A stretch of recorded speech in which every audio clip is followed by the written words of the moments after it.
Hi friend, स्वागत है आपका हमारे यूट्यूब चैनल में। तो फ्रेंड, आज की वीडियो में हम डिस्कस करेंगे डीएसएसबी का जो हिंदी का सिलेबस है वो। देखिए, ये जो सिलेबस है ये कोई डीएसएसबी ने अपनी तरफ से जारी नहीं किया है सिलेबस। ये जो टॉपिक मैं आपके लिए लेकर आई हूँ ये वो टॉपिक है जो लास्ट ईयर डीएसएसबी ने पूछे हैं। ठीक है, मतलब इस टॉपिक से क्वेश्चन पूछे। तो देखिए, आपको ये टॉपिक काफ़ी अच्छी तरह से करनी, इनको तो बिल्कुल नहीं छोड़ना।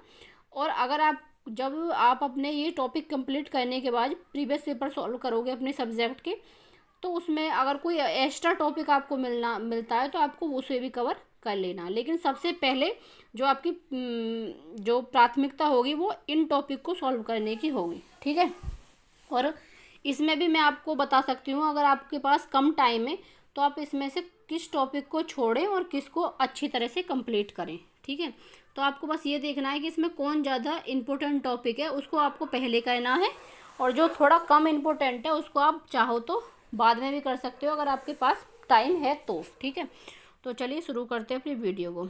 हमारा देखिए पहला जो टॉपिक है वो है संज्ञा सर्वनाम विशेषण। देखिए, संज्ञा सर्वनाम विशेषण में से इसमें से आपको 1 से 2 क्वेश्चन देखने को मिलेगा। आपको इस टॉपिक को बिल्कुल भी मिस नहीं करना है, क्योंकि इसमें से 1 या 2 क्वेश्चन पूछे ही जाते हैं। ठीक है, इसके बाद जो हमारा अगला टॉपिक है क्रिया के भेद।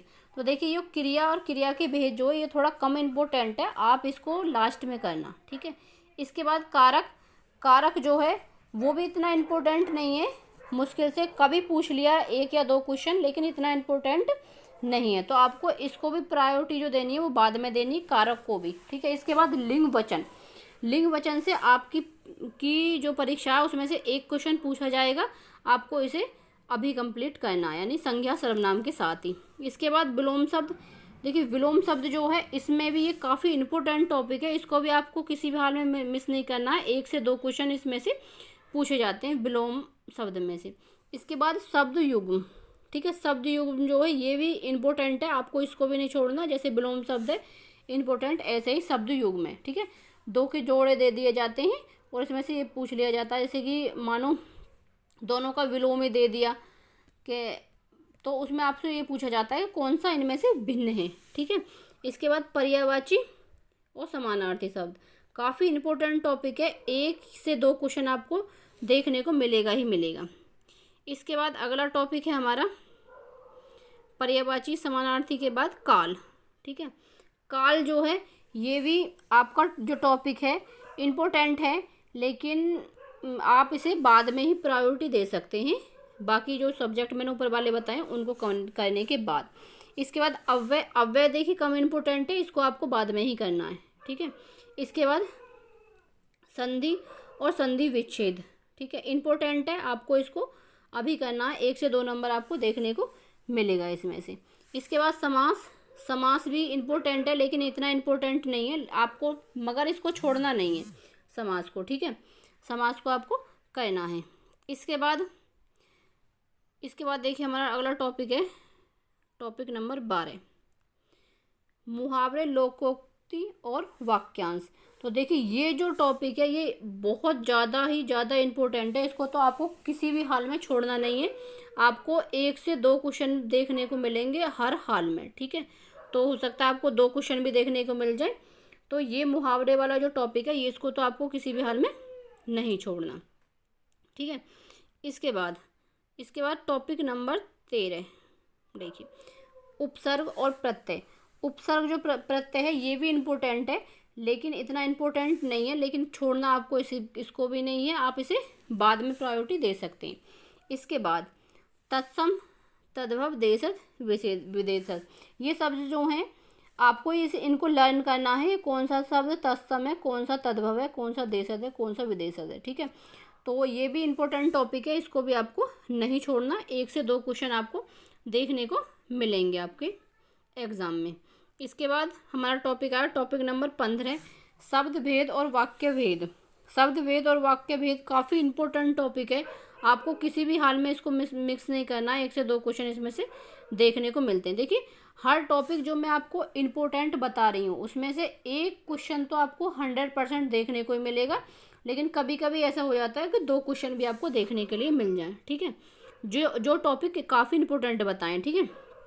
इसके बाद हमारा ये हो गया शब्द वेद और वाक्यांश हो गया, काफ़ी इंपॉर्टेंट है। इसके बाद वाक्य के पक्ष, ये कुछ जो टॉपिक नंबर 16 है, वाक्य के पक्ष इंपॉर्टेंट है, लेकिन इतना इंपॉर्टेंट नहीं है, आप इसे बाद में करना।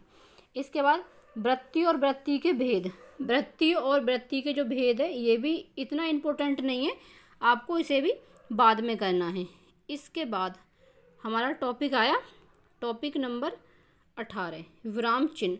तो देखिए विराम चिन्ह बहुत ही इम्पोर्टेंट टॉपिक है, आपको इसे किसी भी हाल में नहीं छोड़ना है। 1 से 2 क्वेश्चन आपको इसमें से देखने को मिलेंगे ही मिलेंगे। तो इस टॉपिक में से विराम चिन्ह में से तो 100% आपका एक क्वेश्चन देखने को आपको मिलेगा।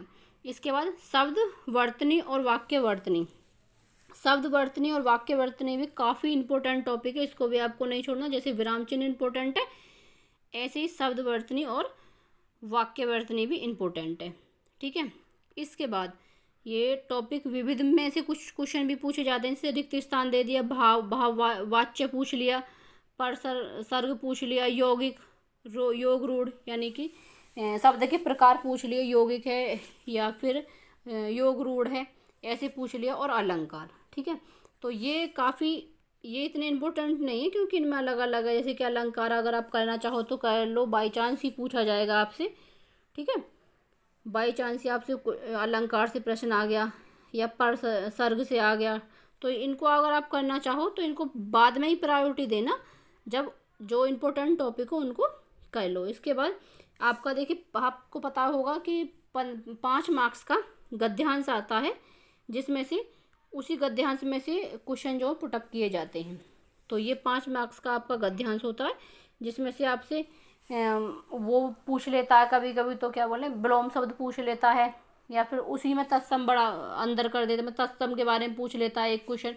तो 5 क्वेश्चन इस गद्यांश में से आपसे पूछे जाते हैं, ठीक है।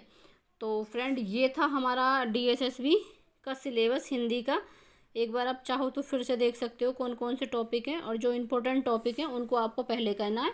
आप अपनी एक नोटबुक में लिख लें कि कौन सा इम्पोर्टेंट टॉपिक है, और वो आपको पहले करना है। और हाँ, हमारे चैनल पे जो ये सब्जेक्ट हैं, जैसे संज्ञा सर्वनाम में, इनकी प्रैक्टिस कराई जाएगी। अगर आप चाहो तो जैसे आपने संज्ञा और सर्वनाम और विशेषण का टॉपिक कंप्लीट कर लिया, फिर आपको 20 क्वेश्चन लगाने हैं, तो वो आपको सारे प्रीवियस पेपर ही प्रोवाइड कराए जाएंगे। तो आप हमारे चैनल पर जाकर इनकी जो वीडियो है, मतलब इनके जो क्वेश्चन है वो देख सकते हैं, ठीक है। तो सभी टॉपिक के कराए जाएंगे। फिलहाल तो बस अभी एक ही टॉपिक के कराएं, संज्ञा सर्वनाम और विशेषण के। बाकी इन सब के आपको जो क्वेश्चन है वो कराए जाएंगे। तो फ्रेंड, अगर आपको वीडियो पसंद आई हो तो वीडियो को लाइक ज़रूर करें और चैनल को सब्सक्राइब जरूर करें। और अगर आपकी कोई प्रॉब्लम है तो नीचे कमेंट बॉक्स में कमेंट कर देना। बाकी मिलते हैं एक नई वीडियो में। Thank you for watching.